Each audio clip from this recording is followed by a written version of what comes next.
जी अभी ये numerical number 8 7 पहले हमने डिस्कस किया। अब इसमें 8th क्वेश्चन में कहता है the scores made by candidates in a test are normally distributed with mean 500 and standard deviation 100 कि कैंडिडेट्स ने कोई टेस्ट दिया, उसमें उनके जो स्कोर्स यानी मार्क्स आए उनकी डिस्ट्रीब्यूशन नॉर्मल है और स्टूडेंट्स का एवरेज स्कोर 500 है और उनकी स्टैंडर्ड डेविएशन। आप देखें पहले वाले जो क्वेश्चन थे उसमें उसने वेरिएंस दी थी। ये क्वेश्चन में बहुत इंपॉर्टेंट है। आप लोग मिस्टेक करते हैं एग्ज़ाम में सॉल्व करते हुए कि आप केयरफुल नहीं होते, ध्यान से आप नहीं पढ़ते कि उसने आपको वेरिएंस दी है या स्टैंडर्ड डेविएशन दी है। या तो आप हैबिचुअल हो जाते हैं कि हर दफ़ा स्क्वायर रूट ले लेते हैं, या आप स्क्वायर रूट लेते नहीं हैं, स्टैंडर्ड डेविएशन फर्ज कर लेते हैं। तो पहले जो क्वेश्चन हमने डिस्कस किए जिनको हमने देखा प्रोबेबिलिटी कैलकुलेशन के हवाले से, उसमें उसने वेरिएंस दी हुई थी। लेकिन इस प्रॉब्लम में उसने जो 100 दिया हुआ है, it is not variance, it is actually standard deviation. आगे कहता है what percentage of candidates received scores between 400 and 600। कितने फीसद कैंडिडेट्स हैं जिनके मार्क्स जो हैं या स्कोर जो हैं वो 400 से 600 के दरमियान आए होंगे, और दूसरा पार्ट है लेस देन 400। और यहाँ फिर ये बात वाज़ेह कर दूँ कि ये एग्जैक्ट नंबर नहीं होगा परसेंटेज जो है, बल्कि सिर्फ ये एक मुतवक्को तादाद है, असल तादाद उससे मुख्तलिफ हो सकती है। अब डाटा जो है वो ये है कि म्यू 500 दिया हुआ है, सिग्मा 100 दिया हुआ है और प्रोबेबिलिटी है हमने जो कैलकुलेट करनी है वो है 400 less than x less then 600। अब इसको स्टैंडर्डाइज कर लें उसी पैटर्न पे जैसे हमने पहले वाले क्वेश्चन में किया। 400 में से मीन म्यू माइनस करें जो कि 500 है, तो 400 minus 500 divide by 100 less than x minus mu over sigma 600 minus 500 divide by 100, तो ये बन जाएगा probability -1 less than z less than +1। तो larger point minus smaller point, तो phi of 1 minus phi of -1। Table से वैल्यूज़ देख लें, ये वही वैल्यूज़ ऊपर भी हम यूज़ कर चुके हैं पहले एक एग्जांपल में, वही पॉइंट दोबारा निकलें। तो ये 0.6826 बना और इन्होंने यहाँ पे परसेंटेज में कन्वर्ट नहीं किया। आप इसको 100 से फिर मल्टीप्लाई करेंगे क्योंकि क्वेश्चन उसका प्रोबेबिलिटी का नहीं है, क्वेश्चन उसका है परसेंटेज सेंस में। तो ये जो आप 100 से जब मल्टीप्लाई करेंगे तो ये लाइन इसमें मिसिंग है इसके सोल्यूशन में, तो जवाब आप लिखेंगे कि 68.26% of candidates will get marks between had obtained marks between 400 and 600। और इस तरह probability of X less then 400 है, तो ये P of X minus mu over sigma less then 400 minus 500 divide by 100 बन जाएगा स्टैंडर्डाइज फॉर्म में। यानी सीधा सीधा ये लेस की फॉर्म है, तो ये प्रोबेबिलिटी z लेस दैन -1 बन जाएगा। और आपको पता है जब z लेस दैन पॉइंट हो तो वो cumulative probability up to that point होती है, यानी फाई ऑफ दैट पॉइंट होती है। तो ये बन जाएगा 0.1587। तो क्यूमुलेटिव एरिया टेबल को यूज़ करके आप इस चीज़ को लिख सकते हैं। यहाँ भी इन्होंने लाइनस्केप की है, इसको जब आप 100 से मल्टीप्लाई करेंगे तो 15.87 या रफली कह लें कि 16% कैंडिडेट्स हैं जिनके मार्क्स 400 से लेस होंगे। नेक्स्ट जो प्रॉब्लम है इसमें उसने कहा कि let X distributed normal mu 40 variance 64। जब इस तरह पैरेंथेसिस में दिया हो, ये मैं हर जगह पे हर प्रॉब्लम में क्लियर करता जा रहा हूँ कि कहाँ वेरिएंस दी हुई है, कहाँ स्टैंडर्ड डेविएशन दी हुई है। जब ये पैरेंथेसिस के अंदर यानी जो हमारा एक शॉर्ट नोटेशन की फॉर्म है इसको नॉर्मल डिस्ट्रीब्यूशन को लिखने की, उसमें जब दिया होगा तो वो हमेशा आपके पास वेरिएंस होगी। यानी 40,64 का मतलब है जो 64 है वो वेरिएंस है, यहाँ से स्टैंडर्ड डेविएशन 8 बननी है और जो 40 है वो मीन है। तो आगे कहता है जी find the single point which has 90% area below it. वो पॉइंट निकालें जिससे बिलो 90% एरिया, यानी जिससे कम प्रोबेबिलिटी 90% है, यानी P x less then that point is 0.9। तो म्यू दिया हुआ है 40, सिग्मा स्क्वायर 864 है तो सिग्मा 8 बन जाएगा। तो अब एरिया बिलो 90 जो है वो फाई ऑफ जी बन जाता है। अगर स्टैंडर्डाइज फॉर्म में देखें तो वो 0.90 है, तो जी बनेगा फाई इनवर्स 0.9। और आप इन्वर्स यूज़, अब मैं आपको यहाँ से दोबारा एक दफ़ा दिखा दूँ कि आपने इन्वर्स यूज़ किस तरीके से करना है। नीचे एरिया टेबल पे आ जाएं। इसमें अब आपने ये लेफ़्ट से पॉइंट्स नहीं देखने, बल्कि आप देखें ये अंदर जो बॉडी ऑफ टेबल है यहाँ आपने 90 को तलाश करना है। और ये मेरे पास नज़र आ रहा है ये 0.90147 है और इधर 0.889। तो आप इन बिटवीन दीज टू दे सकते हैं, यानी ये 1.28 ले सकते हैं, 1.29 ले सकते हैं, या इन दोनों की एवरेज या इनके बिटवीन आप पॉइंट ले सकते हैं। आप देखते हैं कि इन्होंने इसको अप्रॉक्सीमेटली लिया है या कि उनके दरमियान वाली वैल्यू ली है। यहाँ ऊपर आ जाएं तो ये जो हम सॉल्यूशंस का देख रहे थे, ये तो इन्होंने अप्रॉक्सीमेटली है 1.28 कि वो पॉइंट ज़्यादा क्लोज है, 0.9 से ज़्यादा क्लोज। जो 1.29 वाली वैल्यू है वो ज़्यादा दूर है, तो इसको आप कह सकते हैं कि z की वैल्यू 1.28 है। अब हमारे पास रिलेशन दिया हुआ है कि z होता है x minus mu over sigma. हमें अब z का भी पता चल गया, टेबल से हमने देख लिया कि ये पॉइंट जो P90 है, ये एक्चुअली P90 की बात हो रही है। वो पॉइंट जिससे बिलो 90% एरिया वो एक्चुअली 90th परसेंटाइल है। तो P90 जो है वो स्टैंडर्डाइज फॉर्म में 1.28 है। तो यहाँ अब x माइनस म्यू की वैल्यू पुट कर दें 40 ओवर सिग्मा की वैल्यू पुट कर दें 8, तो एक्चुअल वेरिएबल की फॉर्म में जो P90 है यानी वो पॉइंट जिससे बिलो 90% एरिया है वो है 50.24। तो ये इनवर्स यूज़ का एक आपके सामने क्वेश्चन है और आपके पास आ गया। फिर नेक्स्ट एक क्वेश्चन उसने दिया है, ये कहता है जी कि let X be normal distributed with mean equal to 30 and variance equal to 16, find the probabilities. पहला पार्ट है बिटवीन 28 एंड 32, दूसरा पार्ट है ग्रेटर दैन 40, फिर थर्ड पार्ट है लेस दैन 25 और लास्ट पार्ट है एट मोस्ट 38। अब इसमें म्यू 30 दिया हुआ है, सिग्मा स्क्वायर 16 है तो सिग्मा 4 बन जाएगा। मेरा ख्याल है इस प्रोसेस को अब मुझे एक्सप्लेन करने की ज़रूरत नहीं है। लेस एट मोस्ट 25 को मैं थोड़ा सा बता देता हूँ, सॉरी एट मोस्ट 38 को, ये नीचे आए, एक्स लेस दैन और इक्वल टू, इन्होंने इक्वल टू लिखा नहीं है, यहाँ टेक्निकली लिखना चाहिए पी ऑफ एक्स लेस और इक्वल टू। एट मोस्ट कहते हैं ज़्यादा से ज़्यादा 38 और उससे या उससे कम, लेकिन चूंकि उससे फ़र्क नहीं पड़ता 38 को आप इंक्लूड करें या ना करें, प्रोबेबिलिटी पे फ़र्क नहीं पड़ना, लिहाजा इन्होंने सिर्फ इनइक्वालिटी लेस का साइन लगाया है। टेक्निकली यहाँ पे लेस और इक्वल होना चाहिए। तो ये कैलकुलेशन का प्रोसीजर अब मैं इस प्रॉब्लम में एक्सप्लेन नहीं करूँगा क्योंकि मैंने मुख्तलिफ जो न्यूमेरिकल ऊपर आपके सामने सॉल्व किए हैं, सोल्यूशन जिनका मैंने आपके साथ डिस्कस किया है, उन सब में यही मेथड है कि आप वैल्यूज़ को पहले स्टैंडर्डाइज करेंगे और फिर जो 3 रूल्स हैं जो आपको बताए एरिया टेबल को देखने के, उसके मुताबिक आप जो रूल वहाँ पे अप्लाई होगा जिस पार्ट में वो अप्लाई करेंगे। अब मैं यहाँ जो बाकी प्रॉब्लम्स हैं जस्ट उनकी स्टेटमेंट्स को ही एक्सप्लेन करूँगा।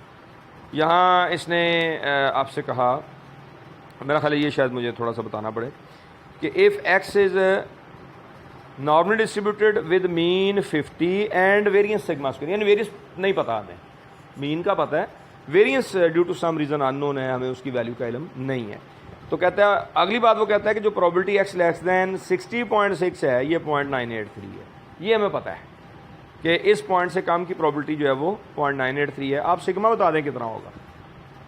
एक पैरामीटर नोन है, एक पैरामीटर अननोन है और एक प्रोबेबिलिटी भी उसकी हमें पता है। तो ये उसने जब बताया कि probability of X less then 60.6.983 है, तो हम ये स्टेटमेंट इस तरीके से लिख लेते हैं कि P of X less than 60.6 is equal to 0.983। तो स्टैंडर्डाइज कर लें, इसको स्टैंडर्डाइज करेंगे तो ये लिखा जाएगा P of X minus mu over sigma less than 60.6 minus 50 over sigma is equal to 0.983 और x minus mu over sigma को आप z कह दें।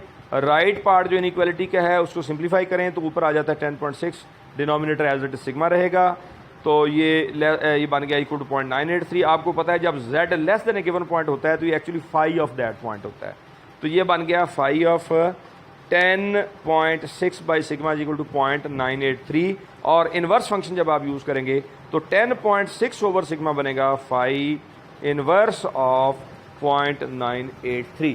अब मैं इनवर्स यूज़ आपको जैसे पहले बताया कि हम इनवर्स यूज़ करेंगे नॉर्मल एरिया टेबल का, तो इसमें भी अब हम z के अगेंस्ट प्रोबेबिलिटी नहीं देखेंगे बल्कि ये जो 0.983 वैल्यू दी हुई है इसके अगेंस्ट हम पॉइंट देखेंगे कि हमारा क्या बनता है।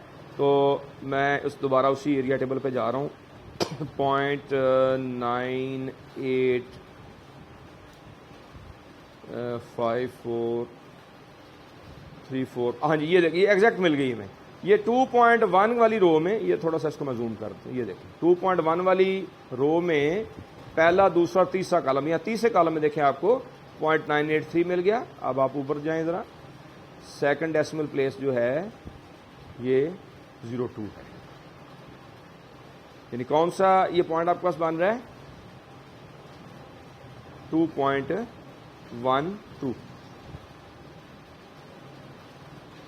और वापस आए, हमने यही देखना था 0.983 के केस। ये इन्होंने मुझे लगता है, दोबारा मुझे देखने दे ज़रा, ये 2.6 लिख रहे हैं, इनसे कहीं टाइपिंग मिस्टेक तो नहीं हुई। ये इनसे जो है ना 0.98, ये इनसे पॉइंट जो है ना वो गलत लिखा गया है, ये टाइपिंग मिस्टेक है। ये 2.12 है, ये पॉइंट 2.12, जो इन्होंने 2.6 लिखा है ना, ये 2.6 नहीं है, इसको करेक्ट कर लें। इसमें इनसे ये गलत लिखा गया है, इनसे ये जो है वो गलत, क्योंकि अगर हम 2.6 के सामने वाली प्रॉबिलिटी देखें, ये मैं आपके सामने ला रहा हूँ 2.6, तो वो 0.99534 है, ये बुक के अंदर टाइपिंग एरर है। ठीक है, तो इसको आपने करेक्ट कर लेना, ये हो जाता है, इसमें कोई ऐसा इशू नहीं है। जब वो ड्राफ्ट इसका टाइप किया जा रहा होता है तो उसमें कहीं ना कहीं इस तरह की मिस्टेक हो जाती है। मुझे भी डाउटफुल लग रहा था, इसलिए मैंने उसको रिकन्फर्म किया है कि ये वैल्यू इस तरीके से इसमें नहीं बन रही, वैल्यू इसकी जो वो डिफरेंट है। बहरहाल आप इसको इस तरीके से अब करेक्ट कर सकते हैं कि ये 2.12 है, और उसके मुताबिक फिर आप इसको करेक्ट कर लें आंसर को। इस तरह जो न्यूमेरिकल 12 है, जो ऑलमोस्ट वैसे न्यूमेरिकल है जैसे पहले हमने P33 ऊपर एक एग्जांपल सॉल्व की थी। इससे पहले गालबन जो आखिरी लेक्चर था उसमें हमने जो लास्ट न्यूमेरिकल डिस्कस की थी, वो एग्जांपल डिस्कस की थी, उसमें ये था। अब देखें, इसमें P33 और D9 निकालना है, तो P33 जो होता है ये 33rd परसेंटाइल होता है, यानी ये वो पॉइंट होता है कि जिससे लेस प्रोबेबिलिटी जो है वो 0.33 होती है। तो वो प्रोबेबिलिटी स्टेटमेंट लिख लिया हमने कि ये भी, इसमें भी ये नंबर 3 वगैरह सोल्यूशन के बाद लिखा हुआ कुछ नहीं है, ये टाइपिंग मिस्टेक ही है। P of X less than P33 is equal to 0.33, ये हमारा स्टार्ट है। तो इसको स्टैंडर्डाइज कर लें, x minus mu over sigma. तो म्यू हमें दिया हुआ है 24, सिग्मा दिया हुआ है इसमें सिग्मा स्क्वायर 16 है, तो सिग्मा 4 बन जाएगा। ये नीचे आप देखें, ये स्टेटमेंट बनेगी इस तरीके से कि P of X minus mu over sigma less then P of 33 minus mu over sigma. या इनको वैल्यूज पुट कर देनी चाहिए, इन्होंने पुट नहीं की। बहरहाल कोई इससे भी कोई इशू नहीं है। हमारे पास ये phi of P33 minus mu over sigma equal to 0.33 बन जाएगा। और इन्वर्स यूज़ करेंगे, जब आप टेबल से देखें तो वो वैल्यू उन्होंने ली हुई है कि वो जो बनती है वो -0.44 बनती है। अब आप म्यू और सिग्मा की वैल्यू पुट करके इसमें से P33 का आंसर जो है वो निकाल सकते हैं। एग्जैक्टली यही मेथड है आपका D9 का। D9 है 9th डिसाइल, यानी वो पॉइंट जिससे बिलो 0.9 है प्रोबेबिलिटी। तो स्टेटमेंट आप क्या लिखेंगे, Px less than D9 is equal to 90% या 0.9, और म्यू और सिग्मा दिया हुआ है, वैसे उनको स्टैंडर्डाइज कर लें, और एंड पे inverse use of area table के साथ आप टेबल वैल्यू देखेंगे। टेबल वैल्यू जो वो 1.28 आती है,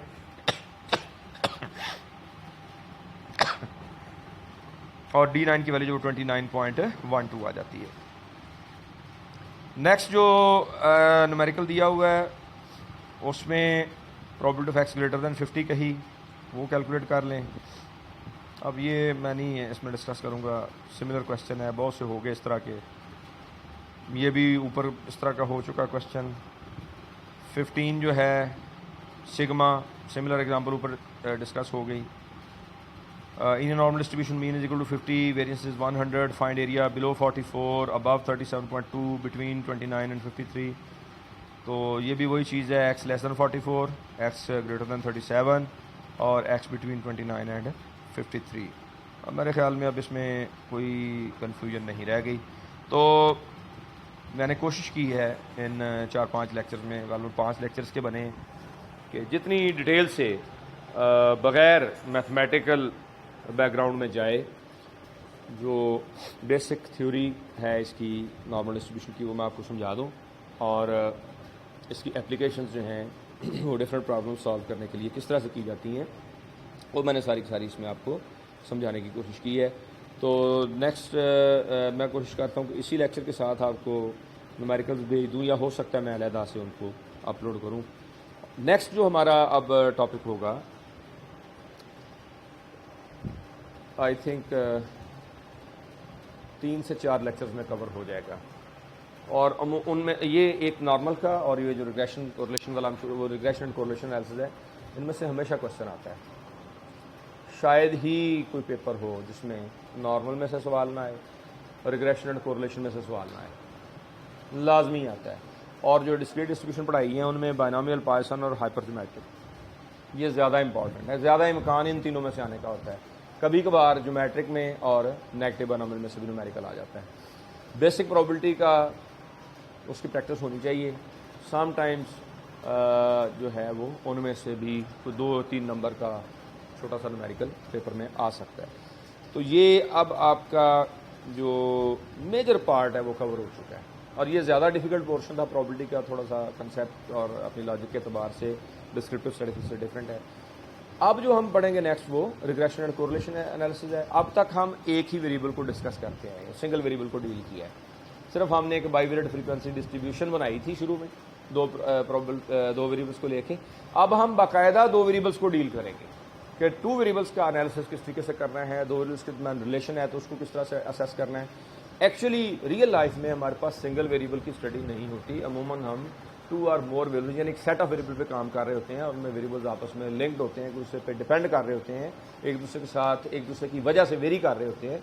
उनके रिलेशनशिप हम इस्टेब्लिश करते हैं और उनको हम प्रूव करने की कोशिश कर रहे होते हैं। तो उनको समझना हमारे लिए ज़रूरी होता है। तो इंशाल्लाह अब 3 से 4 लेक्चर्स मैक्सिमम उसमें हम ये रिग्रेशन कोरिलेशन एनालिसिस कर लेंगे। सैम्पलिंग का नहायत शॉर्ट पार्ट है, नहायत शॉर्ट्स है, 2 लेक्चर्स उसमें। तो फिर हाइपोथेसिस टेस्टिंग का पोर्शन रह जाएगा, 3 लेक्चर उसके लग जाएंगे। कॉलेज अभी जो उम्मीद है कि 15 से खुल जाएंगे, तो अक्टूबर में पेपर होने हैं, हमारे पास 2 वीक्स होंगे। हम कोशिश करेंगे कि वहाँ क्विक रिव्यू कर लिया जाए, सबका क्विक रिव्यू जो है तमाम टॉपिक्स का जो वो कर लिया जाए, और जो प्रॉब्लम हैं उनको वहाँ पे हम डिस्कस कर सकें। तो इंशाल्लाह नेक्स्ट अब रिग्रेशन एंड कोरिलेशन एनालिसिस हमारा नेक्स्ट टॉपिक होगा। उसका भी मटेरियल मैं आपके साथ शेयर कर दूंगा। जैसे मैंने नॉर्मल का सारा अब मटेरियल आपको दिया है, ऐसे आगे जो आपको रिक्वायर्ड पोर्शन है, जो जो चीज़ें हमने पढ़नी है, वो मैं सारी की सारी आपके साथ शेयर करता जाऊँगा। वैसे आप अपने तौर पे अगर कॉलेज स्टैटिस्टिक्स का पार्ट 2 परचेज़ करना चाहें और उसके साथ बेसिक स्टैटिस्टिक्स का पार्ट 2 परचेज़ करना चाहें फर्दर अपने पास बुक से स्टडी करने के लिए, वो भी आप कर सकते हैं।